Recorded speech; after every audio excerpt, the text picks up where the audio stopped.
So let's continue with our discussion with management of files.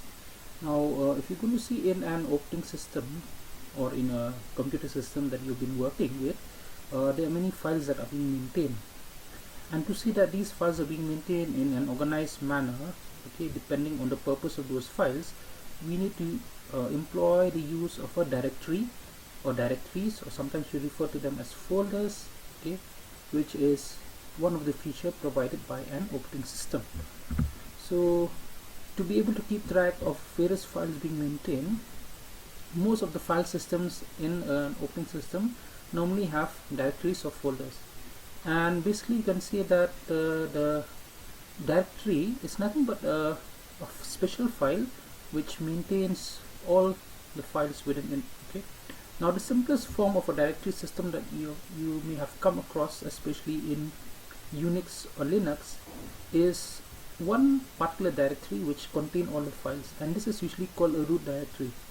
Now this is employed in early personal computers, especially like DOS and Unix, where the system was common because there is only one user at that time and there is no multi-user capability at that time. Okay, now the world's first supercomputer, CDC 6600, also had only a single directory for all files, except though it was used by many users at once. Now a real life good example of a directory is a bookshelf, where inside the bookshelf you can keep many books, okay, where you place them in different compartments. Okay, now the directory system that is being employed in the operating system consists of three types. Okay, one is called a single level directory system, where you have only one directory system called the root directory, where within it you have a collection of files, okay, that would be maintained within it. Okay, and these files may be owned by different user. For example, in this diagram here, you'll see that these are the files, okay, labeled as A, A, B and C, which means that the first two files are being created and owned by the user A. This file is owned by user B and this file is owned by user C. Now the problem with having only one directory system with regards to multiple users is that different user may accidentally use the same name for the respective file. For example, if user A creates a file called mailbox, then later after some time user B will also create a file called mailbox, where B's file will override that of A. Now this is not going to be a good feature, especially in multi-user systems. Okay, though this could be used on a small embedded system, for example a system in a car that was designed to store user profile for a small number of drivers. The other directory system being employed is called two-level directory system, which is used to avoid the conflict that was encountered in a single directory system. And here, okay, in this two-level directory system you have the root directory and another directory called a private directory, which is given, okay, to each user special directory. Okay, now in that way names chosen by one user do not interfere with names chosen by a different user, and there is no problem caused by the same name occurring in two or more directories. Now this design could be used, for example, on a multi-user computer or over a simple network of personal computers that share a common file server over LAN. Now when this system is employed in its basic form, user can only access file in their own directories. Now a slight extension is to allow user to access other users' files by providing some indication of whose file to be opened. Now one situation in which user need to access files other than their own is to execute system binary programs. Now having copies of all utility programs present in each directory will be considered as inefficient, because each and every user will have the same system binary program that are used to execute binary files that are stored in each of the respective user directory. Okay.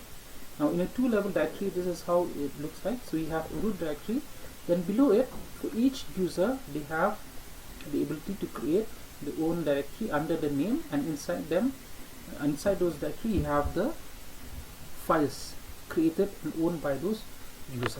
So this is a two-level directory where you have just below the root directory another level of directories of indicated by the names of the users.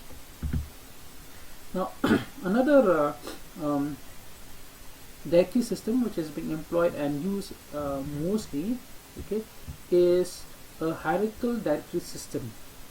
Now this is useful especially when it was encountered in a two-level hierarchy. It is not satisfactory for users with large number of files. Sometimes the user would like to group those files in a logical ways. For example, maybe a collection of text file into one directory, a collection of audio files in one directory, a collection of video files in one directory, and again within those directory of text files, maybe you would like to categorize them again into sub directories, maybe text files that are containing the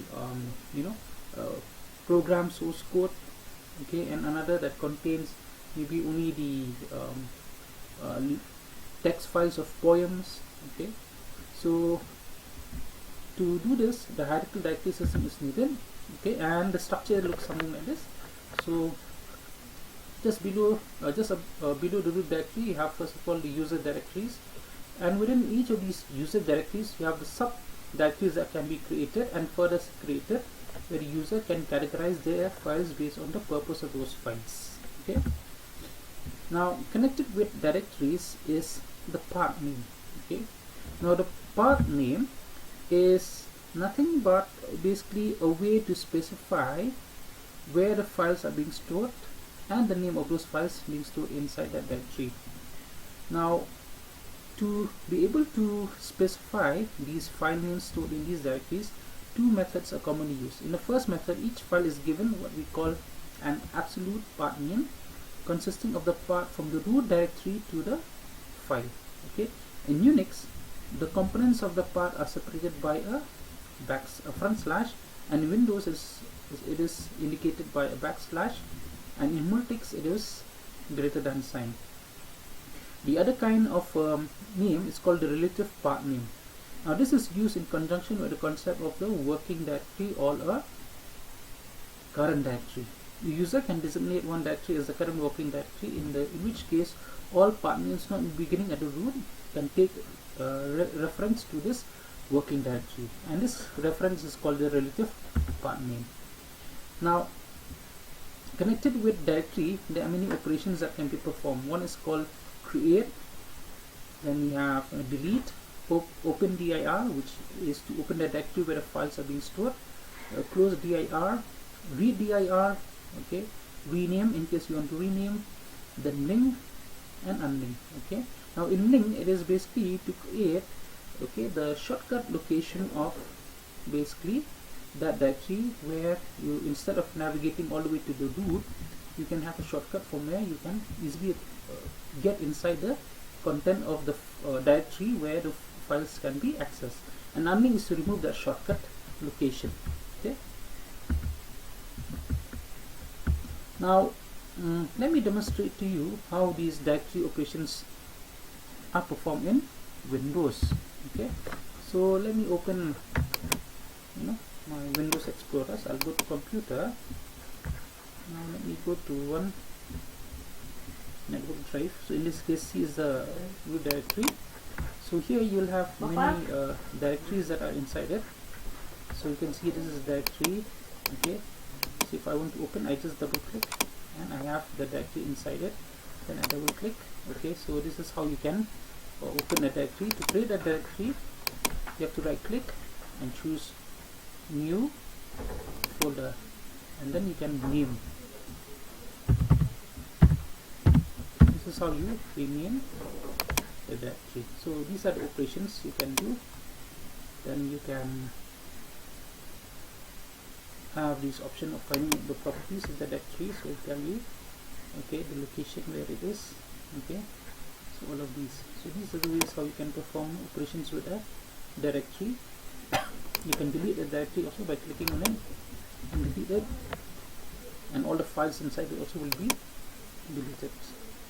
So these are the discussion on directories in operating system. Thank you.